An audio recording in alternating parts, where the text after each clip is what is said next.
Admiral Yamamoto knew they'd made a terrible mistake. He warned them before Pearl Harbor happened, but nobody listened to his warning about America's true power until it was way too late. Japanese intelligence officers sat in a war room staring at reports from American factories. The numbers looked fake. They had to be propaganda or some kind of calculation error from their spies. But when they confirmed the data was actually real, some officers felt physically sick. One general refused to believe it. Another walked out of the room and didn't speak for hours after seeing the truth. Because what those reports revealed wasn't just about winning or losing anymore. It was about something far worse. The warning nobody believed. Admiral Isoroku Yamamoto stood in front of Japan's top military leaders in 1941. He had something important to say, something that would change everything if they just listened to his words carefully. "I can run wild for 6 months," he told them quietly. His voice was calm but serious. "Maybe the year if we're lucky with our attacks and strategies." But then he said something that made the room go completely silent. "After that, I have absolutely no confidence in our chances of winning." The other officers looked at each other with confused expressions on their faces. Japan had the third largest navy in the entire world at that time. Their pilots were the best trained fighters anyone had ever seen in combat. Their soldiers were willing to die for the emperor without any hesitation whatsoever. So why was their greatest admiral already talking about losing before the war started? Because Yamamoto had lived in America for several years during his younger days. He'd seen something there that terrified him more than any weapon or army. The attack that changed everything. December 7th, 1941 arrived like any other peaceful Sunday morning in Hawaii. American sailors were eating breakfast. Some were writing letters to their families back home in different states. Then Japanese planes appeared in the sky above Pearl Harbor without any warning. Bombs started falling everywhere. Ships exploded and sank into the water while men scrambled to battle stations. In Tokyo, Japanese officers celebrated their surprising and devastating attack on America's Pacific Fleet. They thought they'd crippled America's ability to fight back against them. The celebration lasted for days across Japan with parades and newspaper headlines everywhere. But Yamamoto didn't celebrate at all during those victory parties and ceremonies. He knew what was coming next. "I fear all we have done is awaken a sleeping giant," he said. His fellow officers laughed at his worried words and negative attitude about their win. America was far away, across a massive ocean. Their Pacific Fleet was destroyed and burning in Pearl Harbor's waters. What could possibly go wrong now with their perfect plan working so well? The photograph that broke a general. 6 months passed after Pearl Harbor's attack on that December morning. Japanese intelligence officers gathered in a secure war room in Tokyo. They had reports from spies stationed in America that needed immediate review. One officer opened a folder containing photographs from Detroit, Michigan. His hands started shaking as he looked at the images closely. "This cannot be real," he whispered to the others in the room. The photograph showed a factory that seemed to stretch forever into the distance. Assembly lines filled with workers moved in perfect coordination like a machine. But it wasn't the size that shocked him the most about this place. It was what they were building on those assembly lines every single day. B-29 Liberator bombers, massive 4-engine aircraft that could carry tons of bombs across the Pacific Ocean. A decorated general looked at the photograph for a long time without speaking. Then he put his head down on the table. His shoulders shook as the reality hit him like a physical blow. Other officers tried to comfort him, but he couldn't stop, because he understood what this single factory meant for Japan's future. The impossible numbers. The intelligence report contained production numbers from American factories across the country. Japanese analysts checked the math 3 times. Then they checked it 5 more times because the numbers seemed impossible. Willow Run Factory in Michigan was producing 1 B-29 Liberator bomber every 63 seconds.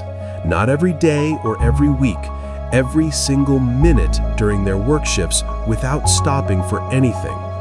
The officers sat in stunned silence as they read through more data. American shipyards were launching new vessels at speeds that defied all logic. Liberty cargo ships that normally took months were being finished in just days. One shipyard in California built a complete Liberty ship in 4 days and 15 hours. 4 days for an entire ocean-going vessel. Japan's best shipyards needed 6 months to build something similar with their workers. How was this even possible? A young officer asked the room nervously. Nobody had an answer that made any sense to them at all. American workers weren't superhuman or specially trained for years like Japanese craftsmen. They were ordinary people from farms and cities across America. Yet somehow they were outproducing Japan's entire industrial capacity by massive margins. The strategy that fell apart. Japan's entire war plan depended on one critical assumption about America's capabilities. They believed America was soft from years of peace and comfortable living, that American workers couldn't match Japan's dedication and industrial spirit in wartime. The strategy was simple in their minds and seemed perfectly reasonable. Strike hard and fast before America could respond with their full strength. Win decisive battles and force a negotiated peace within 6 to 12 months. But those intelligence reports showed something completely different from their assumptions. America wasn't slowly preparing for war like Japan expected them to. They were transforming their entire economy into a war machine overnight. Auto factories stopped making cars and started producing tanks and aircraft instead. Washing machine companies began building machine guns and ammunition for soldiers. Even sewing machine factories converted to making rifle parts within weeks. A senior admiral reviewed the production comparisons between Japan and America carefully. Japan produced 70,000 aircraft during the entire war, from start to finish.